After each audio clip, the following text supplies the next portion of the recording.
Hello everyone. Student, आज का जो सेशन है इसमें हम लोग PRSU प्रोफेसर राजेंद्र सिंह रज्जू भैया जो यूनिवर्सिटी प्रयागराज इलाहाबाद में है वहाँ से PRS DUET का 2023 का जो भी नोटिफिकेशन आया है फॉर PhD के लिए उसके बारे में आज हम लोग डिस्कस करेंगे। जो उसका नोटिफिकेशन है उसका मैं डिटेल डिस्कस करूँगा आज, क्योंकि जो भी स्टूडेंट काफ़ी स्टूडेंट इसके पहले भी जब ये नोटिफिकेशन उन्होंने दिया था कि इस साल से हम लोग PhD प्रोग्राम को अपने यहाँ स्टार्ट कर रहे हैं, तो भी जो स्टूडेंट मुझसे कनेक्टेड हैं उन्होंने इस यूनिवर्सिटी के बारे में और जो ये कोर्स ऑफर इन्होंने इस ईयर स्टार्ट किया है उसके बारे में काफ़ी स्टूडेंट ने मुझसे पूछा। तो मैं एक शॉर्ट वीडियो में इसके बारे में डिस्कस करूँगा कि आपको यहाँ का फॉर्म अप्लाई करना चाहिए कि नहीं करना चाहिए जो PhD का है, तो इसको हम लोग डिस्कस करेंगे। फर्स्ट ऑफ ऑल देखिए, जो इसका नोटिफिकेशन है वो आ चुका है और जो फॉर्म की स्टार्टिंग डेट है वो 14/2/2023 मतलब 14 तारीख से ही आपका फॉर्म स्टार्ट हो चुका है। लास्ट डेट जो है आपकी है वो 16 मार्च है और एग्ज़ाम डेट जो है वो आपकी 18 अप्रैल है। मतलब सब सब्जेक्टों का जो एग्ज़ाम डेट है वो 18 अप्रैल को इन्होंने एक्सपेक्टेड डेट दे रखी है। और जो इसका चार्ज है इन्होंने फॉर्म का रखा है वो 2000 UR कैटेगरी के लिए है, मतलब जो भी जनरल कैटेगरी के कैंडिडेट हैं और जो रिजर्व कैटेगरी में आते हैं, चाहे वो OBC में, SC में, ST में हो या EWS में, उन्होंने उसका 1200 रखा है, मतलब 1200 रुपये फीस चार्ज कर रखा है। उसके बाद अगर हम लोग देखें जो टोटल जो 28 जो डिसिप्लिन है के लिए नोटिफिकेशन आया है। अगर हम लोग एग्रीकल्चर सेक्टर में बात करें तो वहाँ पे एक्सटेंशन की 7 सीटें आई हैं। एग्रीकल्चर इकोनॉमिक्स में 13 सीटें, 13 सीटें आई हैं। उसके बाद हॉर्टिकल्चर में 10 सीटें हैं, GPB में हमारी 6 सीटें हैं एंड सॉइल साइंस में 9 सीटें हैं। तो ये जो है टोटल वहाँ पे हमारे एग्रीकल्चर स्टूडेंट के लिए हैं। जो अदर स्टूडेंट हैं उनके लिए तो ग्रेट अपॉर्चुनिटी है कि वो, क्योंकि उन्होंने अपना जो MSc कंप्लीट किया होगा या MA कंप्लीट करके अगर वेट कर रहे थे कि हमको कहीं चांस मिले जहाँ से हम PhD अपनी कंप्लीट करें, तो उनके लिए अच्छा अपॉर्चुनिटी है। बट जो एग्रीकल्चर के स्टूडेंट हैं मैं उनके लिए इस वीडियो में डिस्कस करूँगा। हो सकता है कि कुछ स्टूडेंट को ये बातें जो हैं वो नेगेटिव भी लगे, बट ये नेगेटिव नहीं है। मैं जो भी बोल रहा हूँ फॉरवर्ड बोल रहा हूँ, हो सकता है आपको बुरा लगे तो उसको आप पर्सनली ना लीजिएगा। देखिए, जो इन्होंने नोटिफिकेशन निकाला है, पहली बात तो इन्होंने सीटें इतनी दे रखी हैं कि जैसे इन्होंने UG कोर्स लॉन्च किया है, PhD की सीटें आप 13 इकोनॉमिक्स में दे रहे हो। भाई क्या मतलब है 13 सीटों का? ठीक है आप कर रहे हो, बट इतना 13 सीटें नहीं दी जाती। एक्सटेंशन में आपने 7 सीटें दी, आपके पास कॉलेज 1-2 हैं जो एफिलिएटेड आपसे हैं, जो ठीक ठाक है, तो ठीक है ये इनका पर्सनल मैटर। बट जो भी स्टूडेंट है मैं उनको बता रहा हूँ कि अगर आपको पार्ट टाइम PhD करना है, सिर्फ आपको इनरोल करा के आपको किसी एग्ज़ाम की प्रिपरेशन करनी है या आप कहीं अगर जॉब कर रहे हैं तो फिर तो ठीक है, या इनके लिए भी एक ग्रेट अपॉर्चुनिटी है जो ऑलरेडी से कहीं जॉब कर रहे हैं, चाहे वो TA हो, STA हो या SMS हो, इन्होंने अपनी PhD कंप्लीट नहीं की है तो वे एक NOC दे के अपनी PhD को डिग्री कंप्लीट कर सकते हैं। सिर्फ उनको एक डॉक्टर लगाना अपने नाम के आगे, डॉक्टर लगाना है, प्लस अगर ऑलरेडी वो जॉब में है तो SMS में है तो 30 मार्क्स उनको PhD कंप्लीट करने का मिल जाएगा।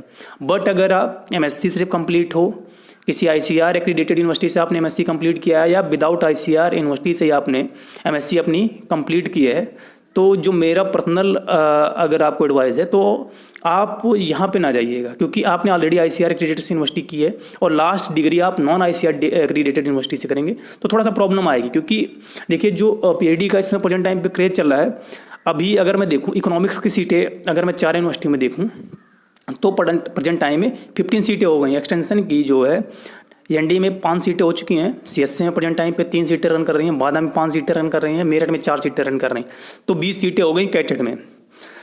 जो अदर स्टेट में भी स्टूडेंट पढ़ रहे हैं, डिग्री परस्यू कर रहे हैं, उनका तो अलग ही है। तो आपके पास 20 सीटें हैं, आप कैटेड को ट्राई करिए।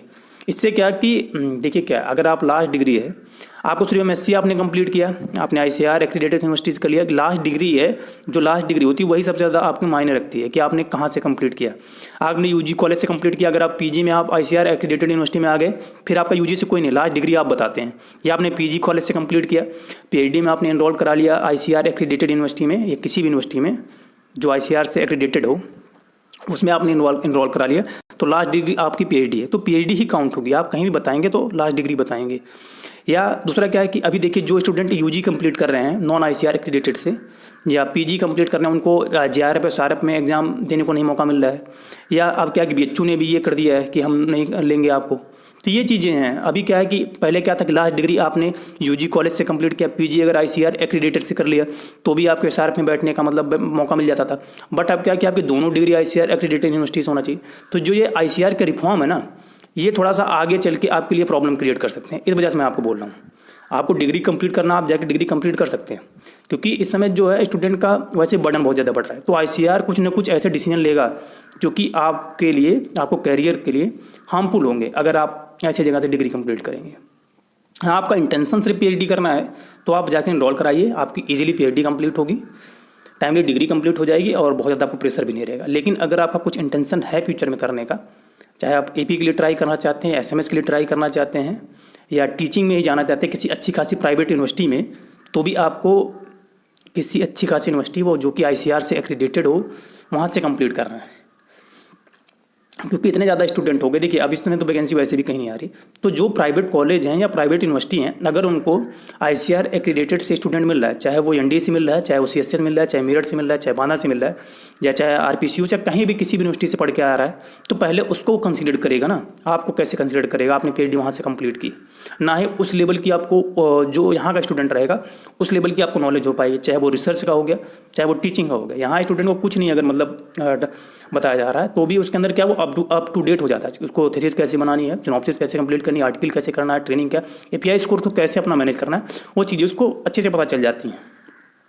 तो इसलिए मैं कह रहा हूँ। और जो इसका एग्जाम पैटर्न इन्होंने ए और बी सेक्शन दे रखा है, ए सेक्शन इन्होंने may be teaching aptitude, research और जीएस को कंसीडर करें, एंड बी में आपका जो सब्जेक्ट नॉलेज है, जिस सब्जेक्ट से आप अप्लाई करेंगे उससे क्वेश्चन पूछेंगे। 100 क्वेश्चन इन्होंने हैं। और जो ऑलरेडी चाहे वो यूजीसी नेट, सीएसआईआर या एसआरबी नेट अगर आप हैं, जो यूजीसी है वो आर्ट वालों के लिए हो गया, सीएसआईआर साइंस वालों के लिए हो गया, और जो एसआरबी है मतलब आईसीआर नेट अगर आप कंप्लीट हैं तो आईसीआर के जो भी सब्जेक्ट ये हैं जिनमें सीटें हैं, आप डायरेक्ट सिर्फ इंटरव्यू को फेस करेंगे, जो डिपार्टमेंटल इंटरव्यू होगा। उसमें इंटरव्यू क्या है कि 30% वेटेज आपका इंटरव्यू को दिया जाएगा, 70% आपके एग्जाम का दिया जाएगा। इंटरव्यू में क्या है कि आपकी कम्युनिकेशन स्किल्स, आपका जो रिसर्च प्लान आप बनाएंगे सिनॉप्सिस उसका, प्लस आपकी सब्जेक्ट नॉलेज को चेक की जाएगी। तो ये चीज़ें हैं, मैंने जो था इसमें बता दिया है। अगर आप इंटरेस्टेड हैं तो आप अप्लाई कर दीजिए, क्योंकि डेट भी इसकी 16 को रखा है। बट आप अप्लाई करने से पहले एक बार चीज़ों को जरूर एनालिसिस करिएगा। एडमिशन तो आप ले लेंगे, 3 से 4 साल में आपका डिग्री भी कंप्लीट हो जाएगा, बट उसके बाद थोड़ा सा आपके लिए दिक्कत होगा, प्रॉब्लम फेस करनी पड़ेगी। तो क्योंकि आप अगर 4 साल इन्वेस्टमेंट कर रहे हो तो आप 4 साल वहाँ भी इन्वेस्टमेंट कर रहे हो, तो थोड़ा सा एफर्ट करके आप एडमिशन ऐसी जगह ले लो कि आप वहाँ से इन्वेस्टमेंट करने के बाद आप किसी कॉलेज में 25-30 के या 20 के आप लायक हो जाओ। ये मेरे कहने का मतलब है। क्योंकि इसमें सबको एपी की जॉब, ना एसएमएस की, कहीं भी किसी भी गवर्नमेंट जॉब सबको नहीं मिल सकती। तो आपको ऐसे अपने आप को ऐसा तैयार करिए अपनी कि आप कहीं ना कहीं प्राइवेट में ही अडॉप्ट कर पाएँ। तो ये चीज़ें हैं। क्योंकि और सिर्फ आपका इंटेंशन पीएचडी है तो आप जाके इनरोल कराइए, डिग्री अपनी कंप्लीट करिए एंड डॉक्टर लगाइए अपने नाम के आगे। बस यही होने वाला है। ठीक है, अगर आपको कोई डाउट होगा तो आप कमेंट सेक्शन बॉक्स में राइट डाउन करिएगा। यह है कि कोई मतलब किसी को ये नहीं था मेरा डिमोटिवेट करने का मतलब था, लेकिन जो सच्चाई उसको मैंने इसको रख दिया है, क्योंकि मैं सच्चाई शुरू से बताता हूँ। जब से मैंने इसी वजह से स्टूडेंट जो है मुझे बहुत ज़्यादा अप्रिसिएट भी करते हैं, क्योंकि मैं देख रहा हूँ ऐसा सिस्टम है ना। अभी वो स्टूडेंट 4 साल उसने डिग्री कंप्लीट की यूजी की, उसके बाद आप उसको आईसीआर के जेआरएफ एग्जाम में नहीं बैठने दे रहे हो। 2 साल उसने एमएससी कंप्लीट किया, आप एसआरएफ में नहीं बैठने दे जा रहे हो। तो कोर्स तो आप ही ने बनाया, यूनिवर्सिटी तो आपने बनाया, तो ऐसा आप मतलब क्यों भेदभाव कर रहे हो स्टूडेंट के साथ? ठीक है, आप अगर उसको मौका दो ना बैठने का जेआरएफ में, अगर वो क्लियर करा तो उसको एग्जाम दे, एडमिशन दो। वही यार पीएचडी में एसआरएफ में भी है। बट क्या है, आप रिफॉर्म में लोग लगा देते हैं, खुद ही एडमिशन को लॉन्च करते हैं और खुद ही रिफॉर्म लगा देते हैं। तो 4 साल दे के भी आप नहीं एलिजिबल हो पाते हैं। अभी क्या ऐसे बीएससी हॉर्टिकल्चर का है कैंडिडेट, वो एफसीआई हो गया, इनमें से बाहर है। टीजीटी पीजीटी में स्टूडेंट बाहर है, एसटीए में हॉर्टिकल्चर वाले बाहर हो गए, क्योंकि सेम डिग्री उन्होंने कंप्लीट की और यूनिवर्सिटी से कंप्लीट की।